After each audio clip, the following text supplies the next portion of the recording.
So now Grzegorz Kocjan is going to talk about test-driven pandas. Okay, hello everybody. As you already heard, I'm Grzegorz Kocjan.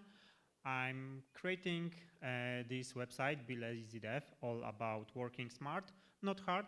It is initial state of this page. I started this year, and because of those conferences that I attend recently, I hadn't much time to work on it yet. But this is the last stop on my trip, so during the summer I will post more, and of course more about TDD. I work also at IndieBI.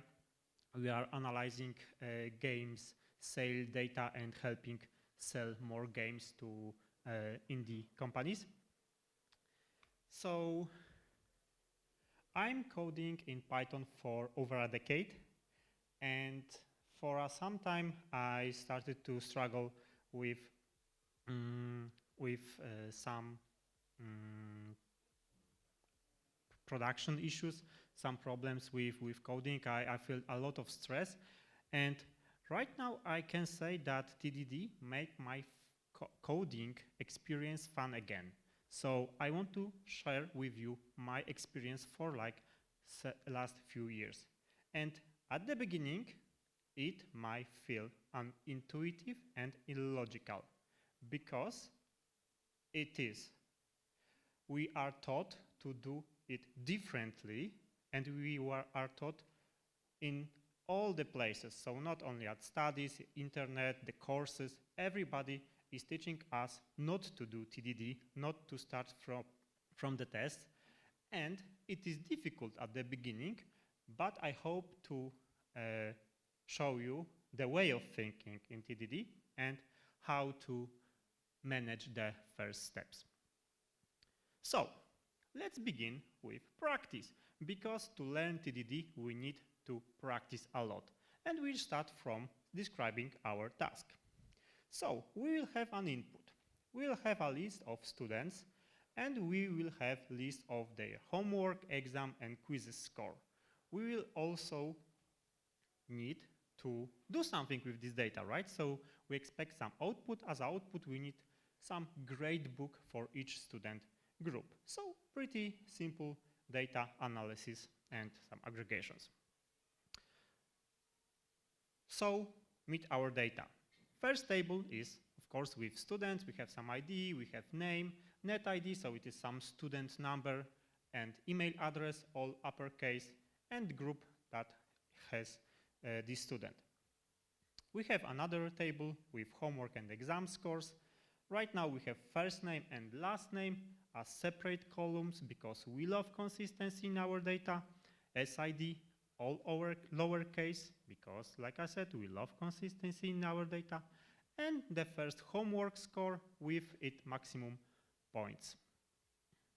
We of course can have multiple homework score, and there is no upper limit for the number of them. We can also have an exam scores and max points in the same way. The last table contains quizzes grades, and again first and last name, email address lowercase, and no SID or net ID, because again we love consistency in our data, right? So even what's more, we don't have the max score here, we have only the grade, and we need to provide it in another form, so we need to figure out how to get the max grade here. And this time we don't have single table with different grades. For each quiz we have separate table, so this is another challenge for us. And for TDD, to start with TDD, I assume that research is done. So we know what we want to achieve. Probably there is some POC, so we know how basically to calculate it, but it is a total mess. It's not production ready. We cannot deploy it to customers. We'll not be able to maintain this code for many years. So we want to write production code. And the best advice, if we have some POC And if you want to try to write the production code, start from scratch. Throw away the POC, maybe have it somewhere in the back, but don't try to rewrite POC because usually it ends with a painful experience. So it's demo time. How to write in TDD?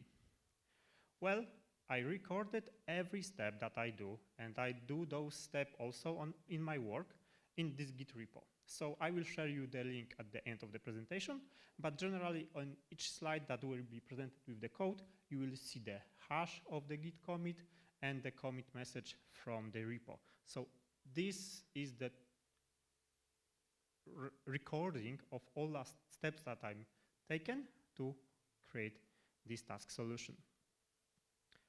So the first test,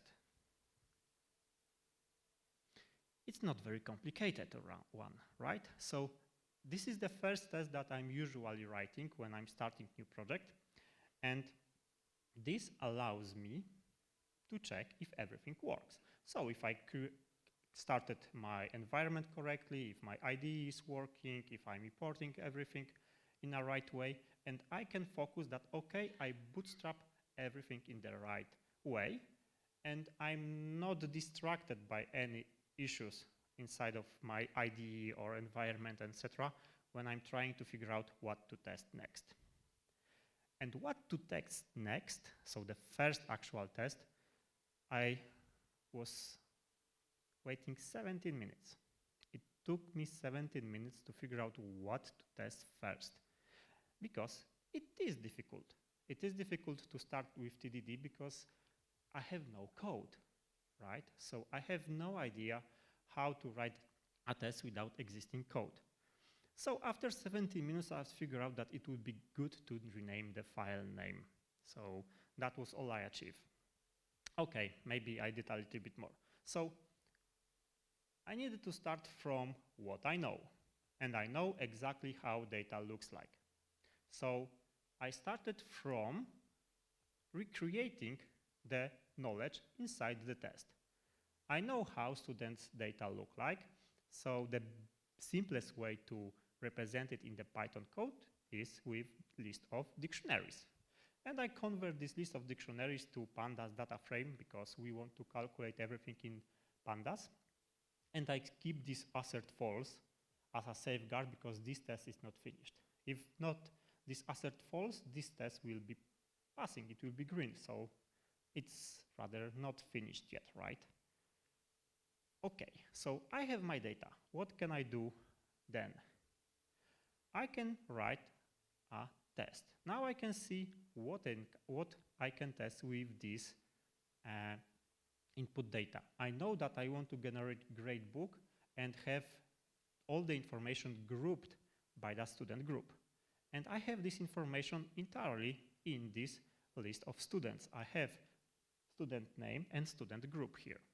So test if result has results grouped by student group.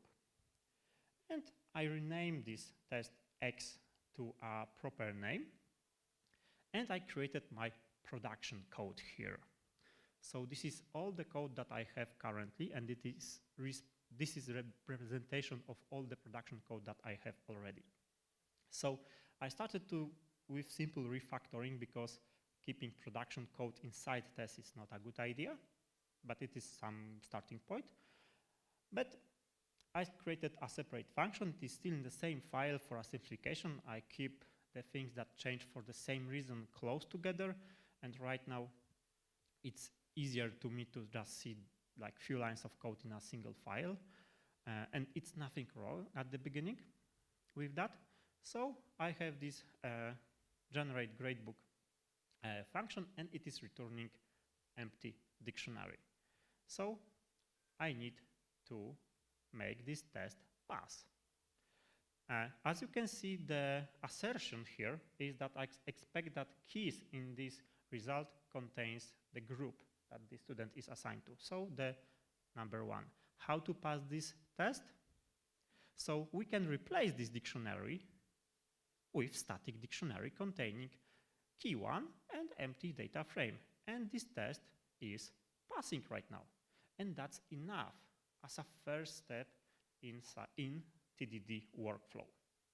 If we want to write more code, we need to write more tests to cover that cases. So it is difficult because we know what to do. We know how to group those students' data. We know that, but we need to resist because otherwise we will not covering all the cases inside our test and bug might appear. So second test that is failing, results are grouped by student group for students in multiple groups. So I have a list of 2 students, they are assigned to 2 different groups, and now after running my function, I expect that this list will contain 1 and 2, those 2 groups. And it will be impossible now to pass those 2 tests without having actual code. So I cannot use this static dictionary. So I cannot move forward if some tests are failing. So I cannot add another test. And especially if some previous tests are failing, it's a sign for us that we should move back. We cannot move forward, for sure. So instead of static dictionary, I can now use group by function from Pandas to create groups. And still I'm using empty data frame, but right now my dictionary contains groups for all the students. Now I can add something inside those groups. So the first thing would be to, okay, what is the most important information to recognize the student? It is a net ID. So verify if result contains net ID in lowercase. This is important that in the test I'm precise. I not expect it uppercase, I'm not expecting snake case or any case. It must be lowercase and the test said it precisely. So I'm checking if for 2 students in the same group the net ID column contains all their IDs and their IDs are converted to lowercase. So again, we need to only calculate this single required column, nothing more. So instead data frame, I created another function, create group, and I'm passing here only students for a single group, and I'm creating an assign, so I'm assigning net ID from the raw data to net ID lowercase column, and I'm converting those values to lowercase. And as you can see, those are 2 separate operations. And those 2 separate operations are tested in single assertions. That's okay for most of the cases, but it is important to know that having assignment and calculation or conversion are 2 separate things, and for most important things, for core features in your application, it might be tested separately. Here it doesn't make sense because it is pretty simple example, but sometimes it's worth checking if the net ID column is created and separately if it contains proper values. In the same way, I'm adding email address column, and right now I'm speeding up a little bit, so red-green commits are here. So it is a single commit, not 2 separate commits like previously, but the cycle is the same. First, I'm writing the test, and after the test is failing, I'm checking the test is failing, I'm writing the code. So I'm expecting lowercase email address, and like previously, I'm just using 1 line of code to assign these values. Pretty simple. Right now, I noticed that in my tests, I have some repetition. And in PyTest, it is pretty easy to use fixtures. So those are like toolings and that can be reused in multiple tests to group what is repeated. So I have a fixture that returns me 2 students in the same group. It contains pretty nice names. So when I use this fixture in a test, so I use it by passing the argument, I have result generate gradebook students data frame equals 2 students in the same group. So it is, I read the code and this code created a sentence that makes sense. And you know that in this data frame I'm having students from same group. And I'm checking the results. So it is important to name things correctly. So at the same way, I'm adding first and last name columns, but it's nothing changed here, so I'm skipping that. But important part is how to calculate homework average for a single homework. It is something new. Here, I need to add new table. So I have my students' information, but besides that, I need homework exams. So like previously, I'm creating this data frame based on simple Python list of dictionaries, and I'm passing it to this generate gradebook function, expecting that homework average is equals 0.5.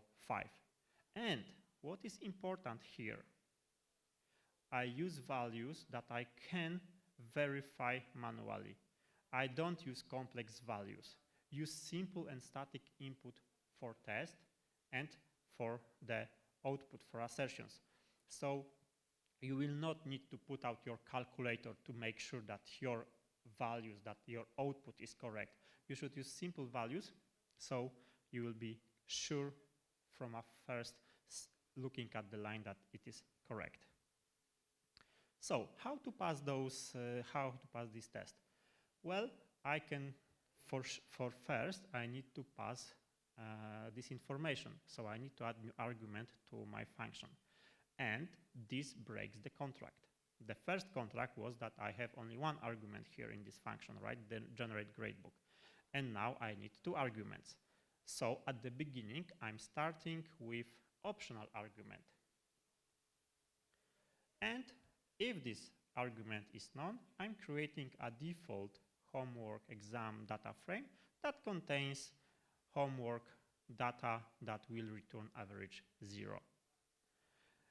And I wrote much more code that we needed. I could just make this argument required because it will be, but that would force me to modify all the existing tests, all the existing occurrence of this function call, and that would distract me from what I'm doing. I'm now calculating homework average, and I want to finish this task. And this is backwards compatibility mode. It is important to be able to work that way because in this simple example, I was only needed, if I would not work in that way, I would be forced to just modify the test. But in real life projects, if you don't work that way, you could end up with in days or even weeks of changing, because if you change something, then you will be forced to change something else, and this will never end. And I was in the position sometime when I was in a loop. So I was unable to modify something without backward compatibility mode, because at the end, after like a week of modifications, I needed to modify the function that I was initially changing. So it is important to learn working in that way. After implementing this next feature, I noticed something. I noticed that I created a bug in the code. So even if I had those tests that were, I thought, covering all the functions that I created, I had a bug in the code. And I spotted that this test initially that was checking if 2 students from separate groups create groups in this dictionary. So I have students in one group and second group. I noticed that all students were passed to each group. So when I created another assertion, so I was trying to reproduce the bug in the test, I noticed that this test is failing because in each of the groups I have those 2 students. And after reproducing that bug in the test, I was easily able to fix that, and I was sure that I was not breaking anything else. And at that time, our test grown, and it's time for refactoring. So TDD is red-green refactor. So I notice a problem. And the problem with those two lists is that they are different. And it is really difficult to spot the difference. And in the code, they are not lying like this. Besides, they are separated by multiple lines of code. And it would be really difficult to spot what is important value in the second list, that the second student is in a different group. So how to improve our code? By adding Factoryboy. Factoryboy is a tool that allows us to generate data. So with Factoryboy, I can use dict factory to create dictionaries, and I'm defining the fields. So there is an ID field that is a sequence, so it will be generated automatically and increased by 1.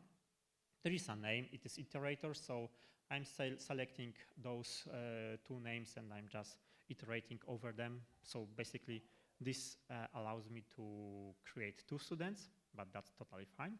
And the same with netID, it is iterator, it is static list. But email address, I can use a lazy attribute to actually generate the email address based on the student name. And the group is a static one. I use renaming because the column in input data frame contains space, so I needed to rename the variable. And that's it. I add some additional tools.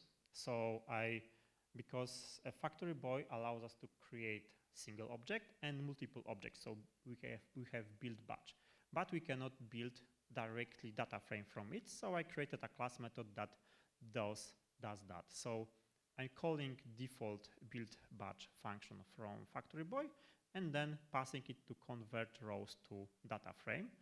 And this simple function just create data frame for that list of dictionaries. In PyTest, it is good to place all your tooling inside fixtures.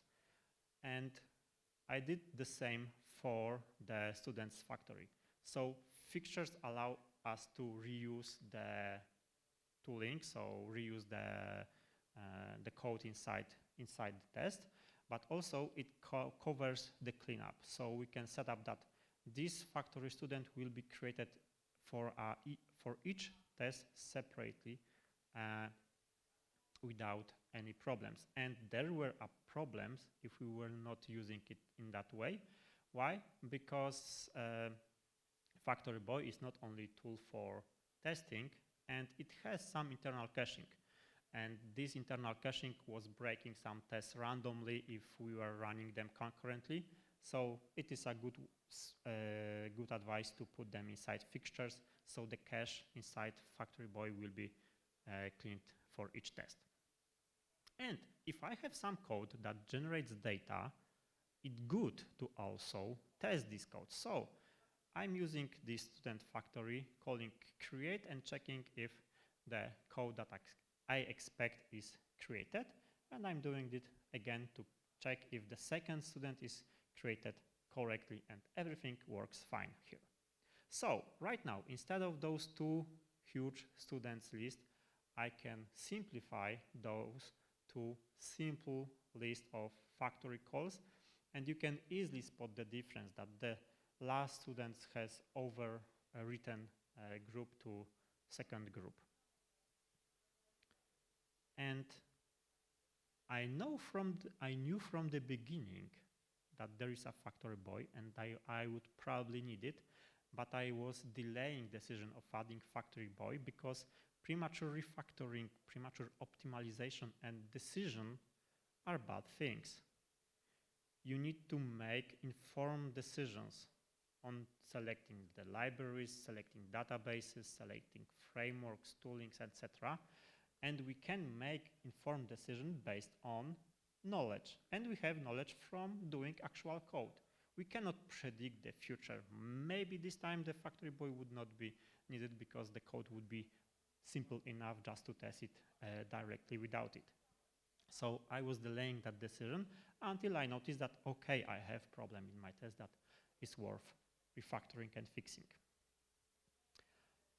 In the meantime, I added some additional commits. So until this time, I have everything inside single test file, my production code and test. But I decided that, okay, it's too big to contain everything in single file, so I separate actual code from tests. I add calculating average for all homeworks, calculate score for each exam, quizzes score, and now I started fun. So this is where the fun begins with TDD. I started actual refactoring because right now my code looks like this. So I have this generate gradebook. There is 30 lines of code and that does some merging of data, etc. And there is this create group function that also does a lot calculating, but this code is a mess. It is like the simplest thing that I was able to create without any optimization, without any organizing of my code. It needed just to work, nothing more. So to start refactoring, I decided that okay, having two functions is too much. I moved everything, every line of my code to a single function. And this is the good step of refactoring at the beginning, because if we have our code splitted into multiple functions, sometimes it is more difficult to spot the patterns of our code, of our application. And when we have everything inside single function, it is much easier to work and improve the working whole flow. So, is copying code easy? No. During copy and paste, I needed to do some modification, and I did a typo here. And I spotted it instantly because after copy and paste, I ran all the tests and they were failing. Thanks to TDD, I didn't waste more time on figuring out, okay, what I did wrong. I didn't continue with refactoring because I ran all the tests and I knew precise moment that, okay, at this stage I made some mistake and I could verify what's wrong. And the typo was really small. I passed the wrong value that was previously passed to the function. So it was really easy to fix that. So at this stage, instead of two functions, I have one function with 70 lines of code, and that's good because right now I can start working on improvements. The first improvement was extracting all the code to a class. So I have class, I pass all the input data inside init, and I call generate, which contains all the calculations. And what to do next?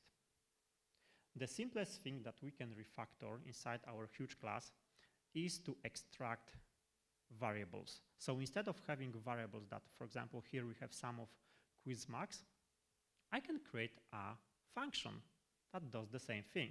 And instead of having this variable, I can just directly use this function.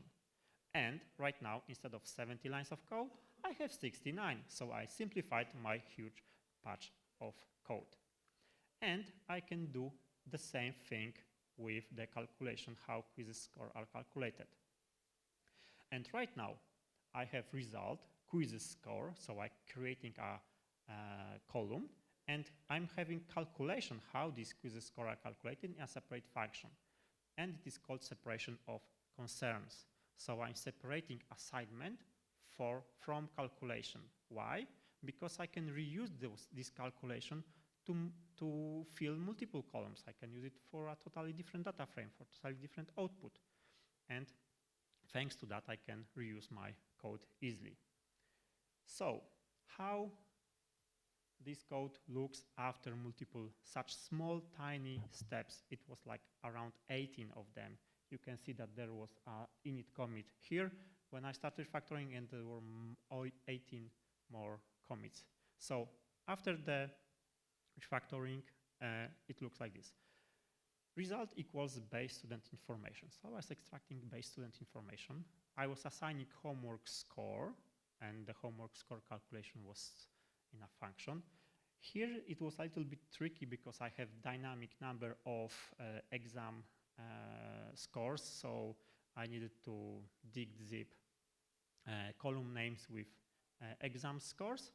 But again, a quiz score could be a single column, so I have assignment and calculation separated. And then I'm grouping all the informations by students group. So instead of having these huge functions that is barely readable on this slide, I have even much more code. So was it worth it? Yes.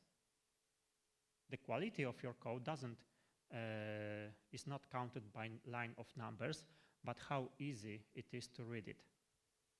And if we check how gradebook class looks right now, it is like having this public function generate and prepare full student data, set student index, convert email address to lowercase, fill student with homework and exam data, fill student with quizzes score, all quizzes result, base student information, homework score, quiz score, number of exams, exam scores, and the last one, exam numbers. And in a month, if somebody will tell me that, hey, email address is not converted to lowercase, I will know precisely where to go. It's here. And I will need to read like 2 or 3 lines of code instead of 70. And imagine that you have a big project data analysis that contains thousands of code that analyzes your data, and digging through it to check where the problem may lie is really difficult and painful. So organizing your code in a business logic, from a business perspective, is pretty important. And during all this refactoring, I did 18 commits that was changing the code, production code, and I did 0 test changes.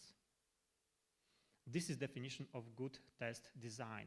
If we have good tests, we can refactor a lot, we can play a lot with our code, we can experiment with different structures without need of changing the tests. That's really important to do. And if we check other statistics, I created 11 green commits. So I was adding 11 features to this code.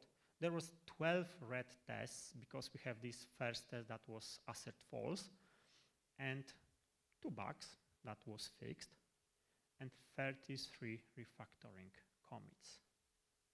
And there's the play hidden. There's the fun. You can refactor a lot. You can change. You can move your code, and nothing will break. You can do it easily. You can do it fastly, and that's pretty amazing. So there are some rules that you need to also apply. Everything must work always. If something is broken, if some test is not passing, you need to check why, and you cannot move forward. That's the basic rule. You cannot modify both code and the test at the same time. We can say that, okay, we are refactoring code and the test at the same time. No, it's not refactoring, it's screwing around. If we are refactoring only tests or only code, not both at the same time. Use simple and static input for tests. Many times I see that, okay, we have some tests, and they are generating the output, the expectation. How do we know that the generated expectations are correct if we are generating them? If we can use the static inputs, use the static values, and values that are simple. Write only what's needed to pass the test. Don't write more. And begin with ugly. Don't care about your code structure until you have all the features implemented, because only when you have everything implemented, you can make informed decision how to organize your code. Before, it's a waste of time. And refactor a lot, because it's fun. And our work needs to be fun to to survive many years in this industry, but only when needed. So don't refactor things that don't need to be changed. The best advice is that you need to refactor when you need to modify something. If you are just looking, oh, this code is ugly, so you need to modify it. No, but it is ugly, I cannot look at it. So don't refactor it. Refactor when something is needed from that code. And why bother? So like the test coverage, quality, etc. Those are beautiful names, but I see that for people that's not enough. So I have another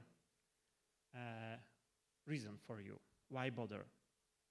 This is the cost of change over the development time. And this chart is like, okay, very estimation of the problem.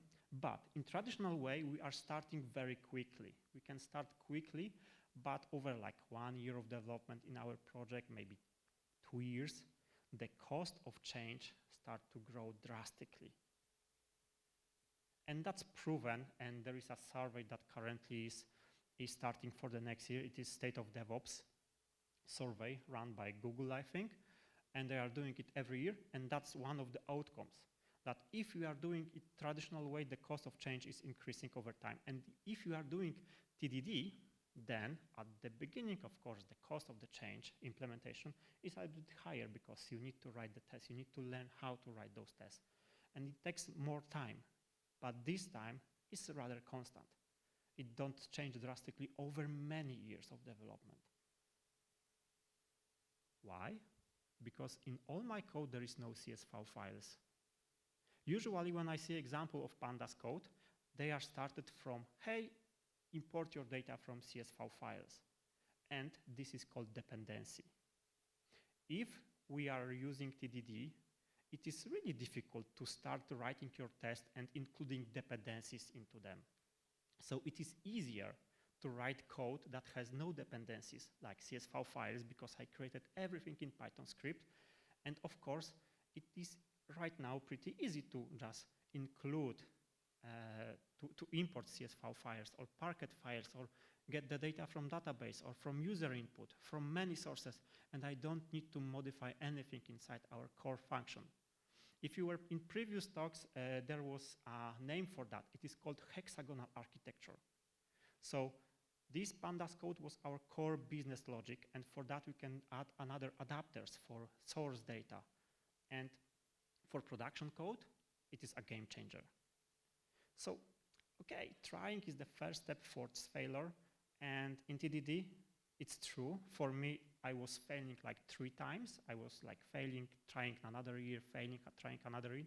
And right now I can say you that, okay, it is difficult to start. You need to learn how to test different things. You need to learn a bit more about business. So we need to think more in a business perspective, not only about technology, code, etc. But it is worth. And that's it from me. If there are some questions, I will gladly to ask them. You can also reach me on email, on LinkedIn or Instagram. And here is the link with the GitHub repo. You can check all the steps that I took to create this code. And inside commit messages, there are much more explanations that I give you during this short talk. So, thank you.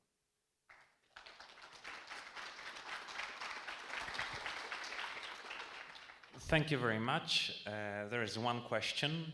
What if data will change, for example, an email to phone number?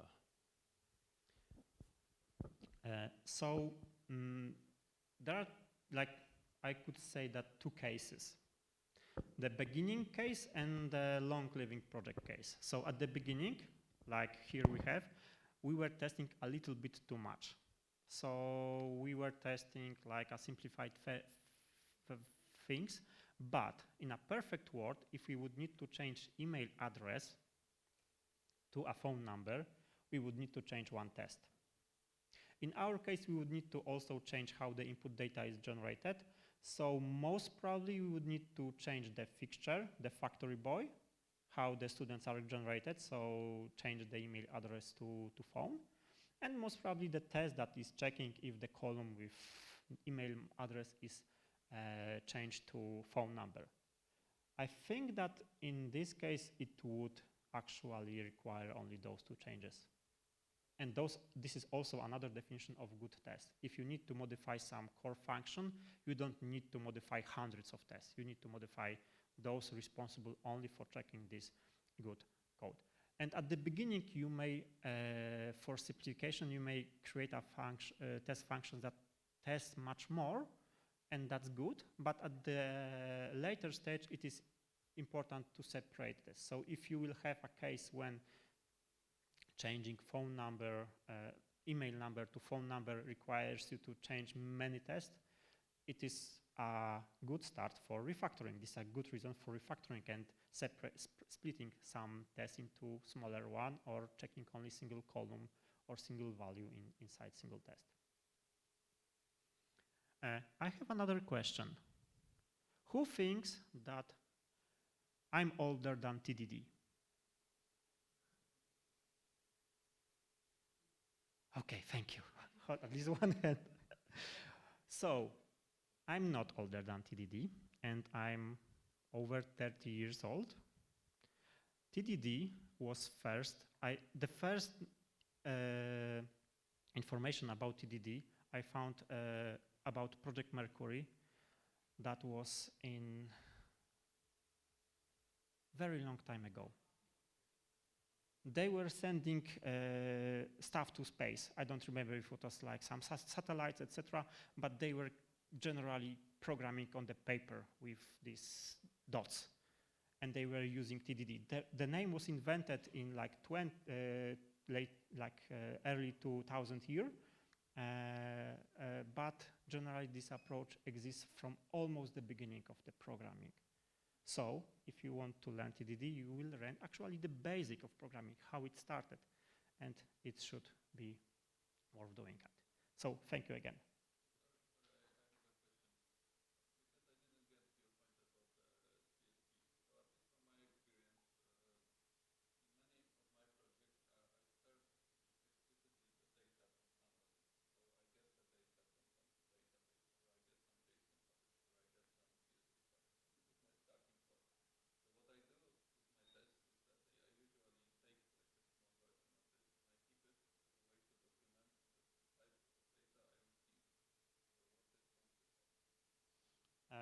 So what is wrong with starting from CSV? For example, we had a previous talk about cloud computing. If you would want to move your calculations to the cloud, so for example, use Lambda functions, it would be really difficult for you to provide the input data in a form of CSV file. You would need to upload it to S3, you would need to download it inside the Lambda functions. It will take time, and Lambda functions are limited in the time. So if you start from a bare data, so not using the first line in your code that reads the CSV value, you could easily move your code to different data sources. Use different data sources, different adapters. So this the hexagonal architecture. And like in this example, it would be easy because there are like 3 or 4 CSV files that are read. But in a huge code base, in a huge project, it would be more difficult to move from the research phase to production phase, and for example, to change the adapters. I'm not a data scientist, but as a developer, usually I was working in microservices. I had the same problem with databases. For many times, we struggled that, okay, we have SQL database, it is not enough for now for us. We could move some things to non-SQL or some caching, and it was really difficult because reading from database was embedded in every single place in our code. But if we separate our business logic from those external things, so like source of data and how we want to, when we want to store the data, we can use those calculations in many different places. So it is much easier. And like, for example, we are working at InDBI in our team. I receive some core function that just as an input receive data frame. and they return the data frame as an output with some analysis, etc. And I can decide how to provide this data. So the data scientists use the CSV files, like you, for example, taught, but I'm using database. So I'm importing that data from database and then providing it to the function. And the function stays untouched. So I can just use exactly the functions that research was done on it.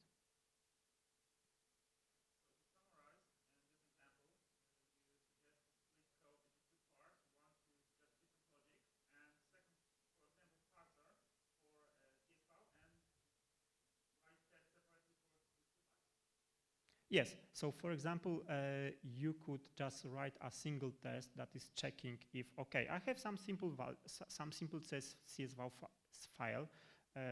Like you said, we can store in the repository some example, and you can use this example file just to read and check if the output still will be correctly calculated.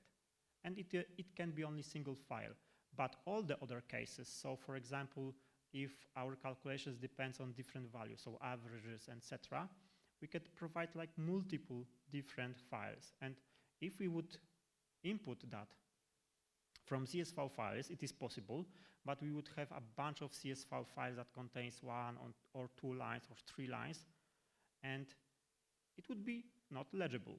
So I would need to open my test. I would need to check, okay, this input data lies in this CSV file. I will need to look for the list of the files, input files, check the input. If the output is stored also in CS file, I would need to open another file. And that's like pretty difficult if you, for example, want to check like multiple tests. And if you have everything in Python code, you can easily see, okay, this is my input dictionary, the same code it is calling, and expect results on single screen. It's much more easier to maintain in that way.